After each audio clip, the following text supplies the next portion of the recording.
They were mourning their classmates. One student came up to me with pain in her eyes, and she said, "I don't want to go back to school." And then there were these girls, these 15-year-old girls who surrounded me because I spent some time there, and they began to talk to me. One of them talked about hearing the noise of someone banging on the door,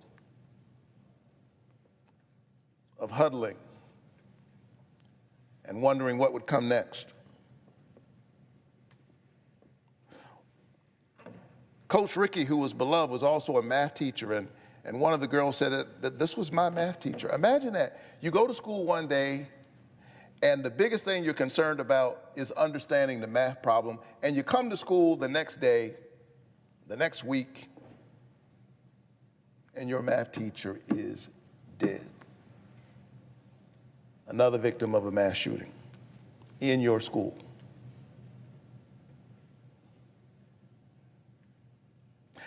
I remember talking also to the family of Christian, and the father shared with me that they had moved from California to a small town in Georgia looking for a quiet and peaceful life.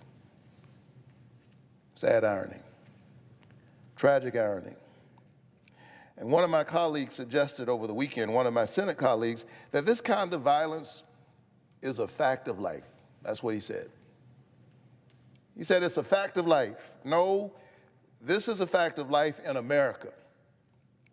In no other country that is not at war is this kind of random violence routine. This is a tragic form of American exceptionalism. And as we wrestle with this trauma, I think that we are all called as a country to ask ourselves, what trauma do we visit upon our children if we say that the only thing we can do for you in the midst of all of this is to teach you how to hide? That same colleague, by the way, suggested that what we ought to do is harden the schools because these are soft targets. Well, apply that logic. So we're going to harden every school in America, harden every grocery store in America. What about the shopping malls? What about the spas? What about the medical clinics? What about the houses of worship?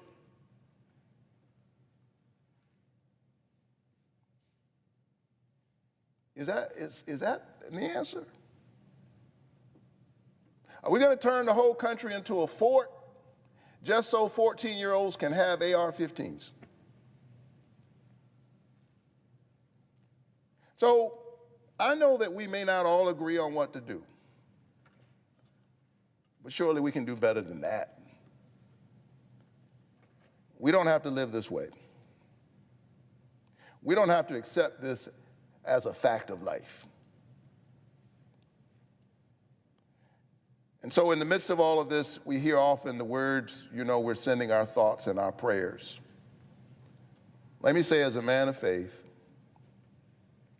that to say that you are praying while refusing to act is to make a mockery of faith. We must pray with our lips, and we must pray by taking action. I do not believe that mass shootings as routine are the cost of freedom. I believe that it is the cost of blind obstinance. It is the cost of greed. And so we must start and see through a serious bipartisan conversation right here in Washington and in state capitals all over this country about how to better protect our children and communities across the country from the scourge of gun violence. And so I was proud that a few years ago, just a couple of years ago, we did make progress right here in this chamber. And we passed common sense gun safety reforms in the wake of yet another tragic school shooting. And while that bill was modest, it was meaningful. We made progress, and right now, that law is saving lives, but as we were reminded just a few days ago, not enough. And so there's still work for us to do. For me, this is not a political issue, it is a moral issue. And the glimmer of hope is that most American families feel the same way. According to a Fox News poll, about 87% of Americans believe that Congress ought to pass universal background checks. That's Democrats and Republicans. 87% agreement. And still we can't have a serious conversation about that here in this chamber. Why? Because politicians have put their own political ambitions, their own fears, in some cases ahead of the people that we were sent here to represent.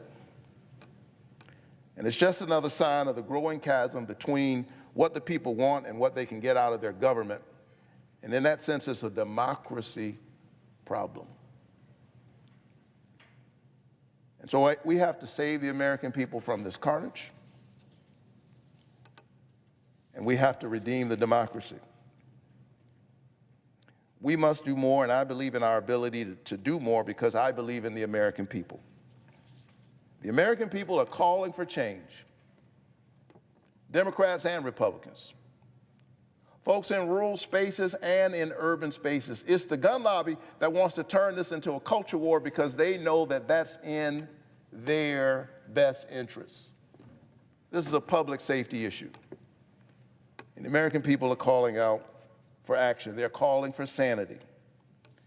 And I believe it's high time that we do that work. As I close, I just want to thank our law enforcement officers. I want to thank our first responders and our healthcare workers. And may we thank our educators, our teachers, our coaches. And may we remember the people of Winder and Apalachee High School and small towns all across our country. They all stood up the other day, shining bright in a dark moment. I pray for this day when I'll be able to say the same thing about the United States Congress. It's past time. And as dark as this moment is, may we be encouraged by the words of Scripture. The light shines in the darkness, and the darkness overcometh it not. Mr. President, I yield the floor. The Senate stands adjourned until 10 a.m. tomorrow morning. And wrapping up this Senate session for this Monday, today Senate lawmakers worked to limit debate on a district judicial nominee. Also, George Helmy was sworn in as a senator for New Jersey after the resignation of former Democratic Senator Bob Menendez in August. You can watch live coverage of the Senate when members return, right here on C-SPAN 2.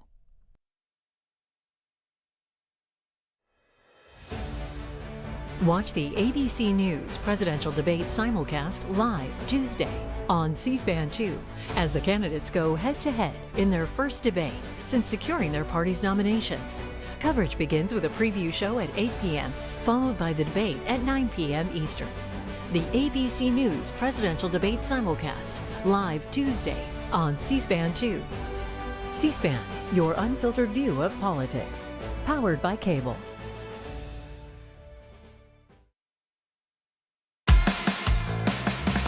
Attention middle and high school students across America.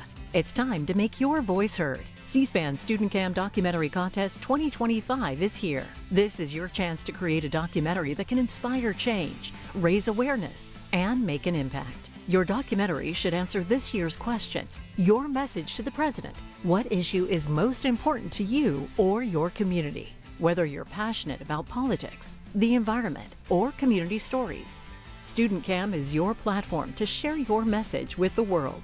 With $100,000 in prizes.